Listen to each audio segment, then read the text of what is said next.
মঙ্গলবার সকালে হযরত শাহজালাল আন্তর্জাতিক বিমানবন্দরে এয়ারপোর্ট এমার্জেন্সি এক্সারসাইজ 2024-এর মহড়া অনুষ্ঠিত হয়। এই মহড়ার মূল উদ্দেশ্য ছিল কোনো এয়ারক্রাফটে বোমা বা বোমা সদৃশ বস্তু পাওয়া গেলে যাত্রীদের নিরাপত্তা সরিয়ে নেওয়া ও বোমা নিষ্ক্রিয় ও উদ্ধার করার প্রক্রিয়া অনুশীলন করা ও আন্তর্জাতিক বেসামরিক বিমান চলাচল কর্তৃপক্ষ এর বিধি অনুযায়ী প্রতিটি আন্তর্জাতিক বিমানবন্দরে হাইজ্যাক, অগ্নি নিরাপত্তা, বোমা হামলা সহ বিভিন্ন ঝুঁকি মোকাবেলার সক্ষমতা যাচাই ও সচেতনতা বৃদ্ধির লক্ষ্যে প্রতি 2 বছর অন্তর এই ধরনের মহড়া আয়োজন করা হয়। এই অনুষ্ঠানে প্রধান অতিথি হিসেবে উপস্থিত ছিলেন বাংলাদেশ বেসরকারি বিমান চলাচল কর্তৃপক্ষ বিবিচকের chairman air vice marshal Mohammad Manzur Kabir Bhuiyan. আরো নিরাপদ ও যাত্রী সেবার মান আরো উন্নত করতে পারবো।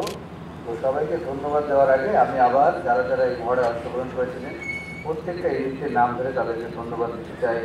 আমার সিভিল এভিয়েশন সিকিউরিটি অত্যন্ত গুরুত্বপূর্ণ ভূমিকা পালন করেছে, অত্যন্ত ভালো ভূমিকা পালন করেছে আজকের এই মহড়ার জন্য।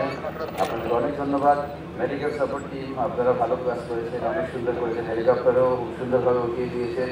অনেক ধন্যবাদ আপনাদের সব প্রতিটা সদস্যকে, ক্রু এবং প্যাসেঞ্জার, আমি ক্যাপ্টেন আনিসের নেতৃত্বে দেখতে পাচ্ছি ক্রুদেরকে, সবাইকে ধন্যবাদ। এবং যারা যাত্রী হিসেবে ছোটোখাটো ক্ষুদ্রতা না নিয়ে আমরা যেন বড় উদ্দেশ্যে সবাই কাজ করি।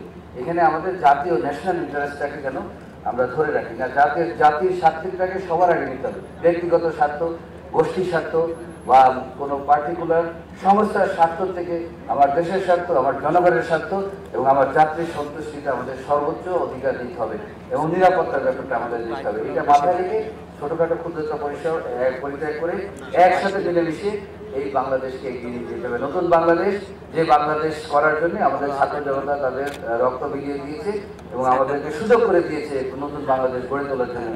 সেই নতুন বাংলাদেশ